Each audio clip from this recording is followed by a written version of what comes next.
गांव के बाहर एक पुरानी उजड़ी हुई हवेली थी, जिसके बारे में कई डरावनी कहानियां प्रचलित थीं। कहते थे कि वहां रात में अजीब अजीब आवाजें आती हैं, कभी किसी के रोने की तो कभी हंसने की। लेकिन सबसे डरावनी बात यह थी कि जो भी वहां गया वह या तो पागल हो गया या फिर कभी वापस नहीं आया। राकेश एक साहसी युवक था, जो भूत प्रेत की कहानियों पर विश्वास नहीं करता था। उसने ठान लिया कि वह इस हवेली में जाकर सच्चाई का पता लगाएगा। गांव वालों ने उसे बहुत समझाया, लेकिन वह नहीं माना। एक रात चांदनी में नहाई हवेली के पास पहुंचकर राकेश ने टॉर्च जलाकर अंदर कदम रखा। अंदर घना अंधेरा था और हर तरफ जाले लटके हुए थे। फर्श पर धूल जमी थी, जिससे यह साफ था कि वहां सालों से कोई नहीं आया था। जैसे ही वह हवेली में आगे बढ़ा, एक दरवाजा अपने आप कर्कश आवाज के साथ बंद हो गया।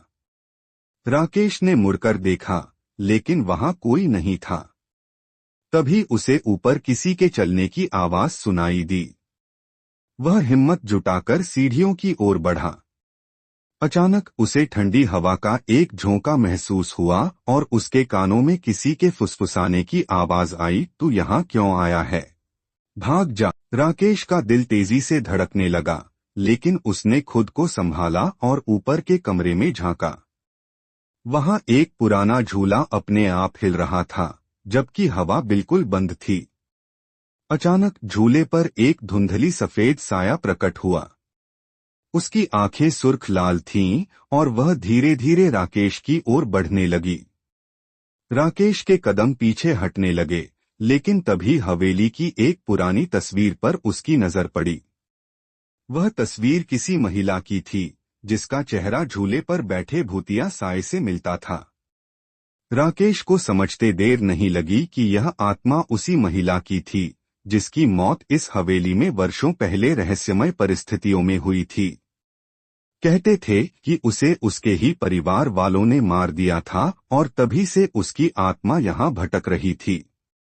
राकेश ने दौड़कर दरवाजा खोलने की कोशिश की, लेकिन दरवाजा अंदर से बंद हो गया था। तभी एक जोरदार चीख हवेली में गूंज उठी और वह साया अचानक हवा में विलीन हो गया। डर के मारे राकेश किसी तरह खिड़की तोड़कर बाहर कूदा और गांव की ओर भागा।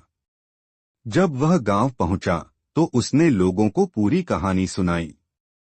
सबने उसे शुक्र मनाने को कहा कि वह जिंदा लौट आया, क्योंकि इससे पहले जो भी हवेली गया था वह कभी वापस नहीं आया। अगली सुबह गांव वालों ने हिम्मत जुटाकर हवेली को फिर से देखने का फैसला किया।